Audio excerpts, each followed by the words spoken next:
Paris is in crisis. The war had seemed so far away, and now it was here. Desperate refugees try to flee the city as cars are strewn by the wayside. A monoplane airplane adorned with iron crosses drops bombs and an ominous message on the City of Lights. The message was as simple as it was alarming. The German army is at the gates of Paris. Seeing the chaos, a lean, bespectacled man stands resolute. Joseph Gallieni, military governor of Paris in September of 1914, proclaims, "I have received the mandate to defend Paris against the invader. That mandate I shall carry out to the end."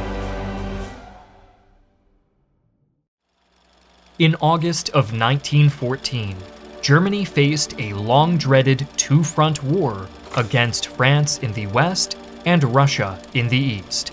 Thus, in accordance with the infamous Schlieffen Plan, the Kaiser's armies embarked on a bold mission to defeat France in just 42 days. With unrelenting fury, the Germans struck into Belgium, attempting to outflank the French defenses and seize Paris. However, the Germans were not alone in taking the offensive. As the Great War erupted, military thinking was swept up by a veritable cult of the offensive. In that line of thinking, an attacking army would prevail over a defensive one. So in response to the German offensive, France executed its own attack, better known as Plan 17. French armies would strike into Alsace-Lorraine and southeastern Belgium, where they planned to defeat the Germans in a single decisive battle. Over 2 million troops fought the resulting Battle of the Frontiers, the largest battle in human history up to that point. For the Entente, the battle was a disaster. Although the recently arrived British Expeditionary Force under Sir John French mounted a dogged defense at the strategic city of Mons, the far more numerous French troops were soundly defeated. Lesser training, lesser quality weapons, and conspicuous, easily spottable military uniforms all worked against France in the early years of the war. Additionally, the excessive offensive spirit of the French army and a lack of integrated artillery support made for a fatal combination. Learning a foreign language is hard, especially when the stakes are high. Just ask those who fought in the First World War, where a soldier or spy fluent in multiple languages could gather and transmit vital information, navigate occupied territories, forge documents, and communicate with diverse groups, all while evading enemy detection. While you may not need to outsmart enemy forces, being fluent in another language still gives you a serious advantage. That's where the sponsor of today's video, AirLearn, comes in. Whether you're preparing for a trip, expanding your career opportunities, or just trying to impress someone in French, AirLearn makes learning a new language fun, fast, and actually useful. With a 4.7-star rating and a spot at the top 10 charts on the App Store in over 50 countries, AirLearn is completely ad-free and offers 5 free daily lessons in multiple languages so you can learn anywhere, anytime without distractions. It keeps things simple and intuitive with easy-to-follow teaching slides, pronunciation and grammar exercises, and interactive lessons that help you actually retain what you learn. And if you need motivation, AirLearn's competitive leagues let you track progress, challenge yourself, and stay consistent. What could you accomplish with a new language? If you're ready to find out and want to support the channel, use our link in the description to download AirLearn and try it for free today. After being mauled by the German army, French Chief of Staff Joseph Joffre ordered a general retreat into northern France. During this great retreat, the French and British fought several rearguard actions and counterattacks as they fell further back toward the River Marne, where Joffre had redeployed his troops using France's extensive railroad system and created a brand new 6th Army near Paris. As September began, German cavalry patrols arrived just 8 miles or 13 kilometers north of Paris. It seemed like the German army may succeed in its ambitious Schlieffen Plan. Despite the promising situation for Germany, the Kaiserreich faced several issues that complicated its nearby triumph.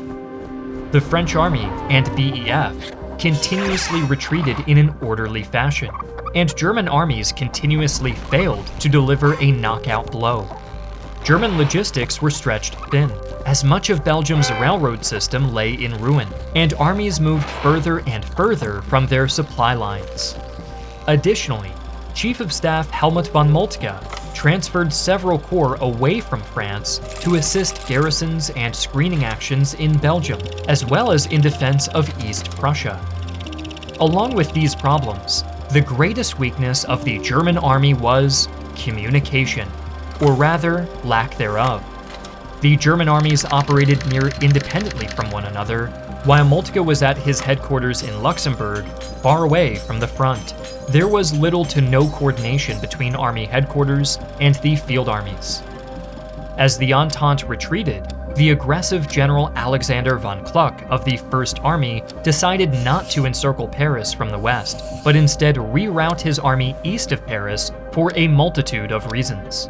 As Kluck headed east to get closer to the German Second Army under Karl von Bülow, French command learned of the change of direction through radio interception, air reconnaissance, and a map they found on a dead German officer.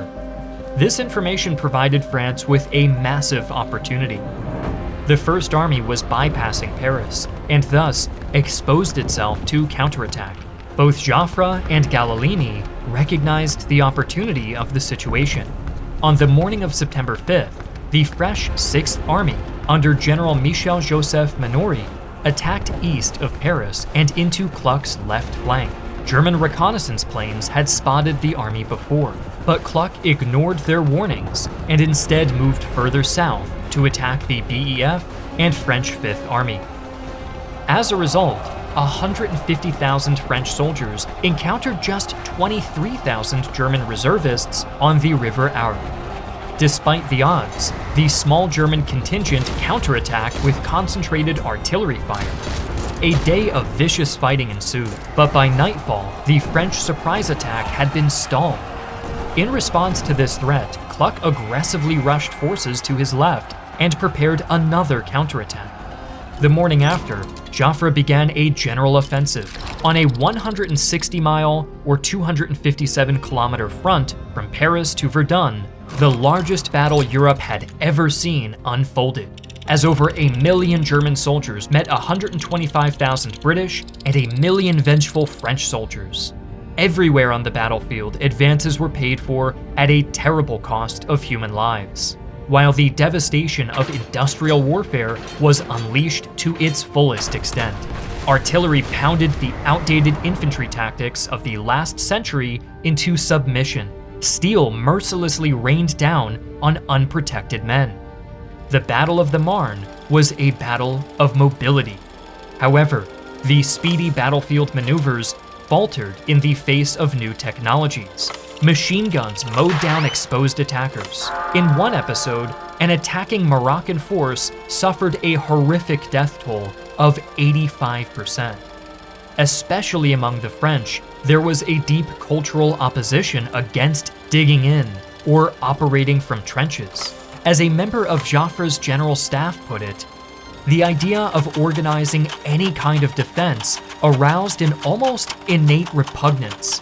Digging into the earth was believed to be a dishonorable gesture. During the battle, the men proved as cruel as the weapons they wielded. When a battalion of Germans surrendered by waving a white flag, the pursuing French soldiers kept up fire, resulting in the deaths of 450 men. Near Paris, Kluck's First Army was locked in a fierce battle with Menory's 6th. In what would become one of the most iconic events of the entire battle, General Gallieni responded to the emerging threat by requisitioning around 600 Parisian taxicabs to quickly reinforce the 6th Army, about 30 miles or 48 kilometers northeast of the city. Although the military impact of Gallieni's tactics was fairly minute, the move did have a deep impact on the morale of French troops and civilians. As battles raged, French air reconnaissance spotted a decisive opportunity. After Kluck reinforced his left flank to meet the French 6th Army, a 30-mile or 48-kilometer gap between his army and Bülow's 2nd emerged. The French 5th Army, under the command of the hard-headed and aggressive general Louis Franchet d'Espèrey, and the British Expeditionary Force pressed north into this gap, with the prospect of cutting off and encircling 2 German armies. The BEF, and especially its commander John French, had been hesitant to participate in the battle, but pressed forward after an emotional plea from Joffre. Although the BEF did not advance as rapidly as Franchet d'Espèrey and Joffre would have liked, their push into the gap turned the tide of the battle, as the right of the 5th Army pinned Bülow at the Battle of the Two Morin. The BEF and left of the 5th Army pushed deeper and deeper into the gap. Bülow found himself under heavy pressure, with his flanks exposed. While French lines in the east seemed near cracking under German pressure, Bülow was in a major predicament. As fighting continued to rage among the massive front on the River Marne, the breakdown of communication between the German generals and high command became increasingly problematic. On September 8th, Moltke, who preferred to exercise command via an emissary, dispatched a liaison officer, Richard Hanc. He was to visit each of the army headquarters with verbal authority to use Moltke's name if redeployments seemed necessary. In the eastern armies, little was out of the ordinary. After Hanc reported the situation there as favorable, he proceeded to meet with Bülow and his staff. Here, the situation was approaching a breaking point. After receiving news the next morning that enemy troops were massing into the gap in force, Bülow decided to withdraw his forces north, behind the Marne, with Hench's ascent. Following Bülow's withdrawal, Hanc ordered a highly reluctant Kluck to withdraw as well. 2 days later, fearing that the Eastern Army would be outflanked by the advancing Entente, Moltke ordered a general retreat north. The German failure at the Marne had far-reaching consequences. For a week, the Entente would pursue the Germans, who ultimately halted on a ridge overlooking the River Aisne and dug in. Several frontal assaults by the French were repulsed with enormous bloodshed. As a result of the stalemate on the Aisne, the Entente nations also dug in. Shortly after, both sides would try to outflank one another, digging in during each confrontation.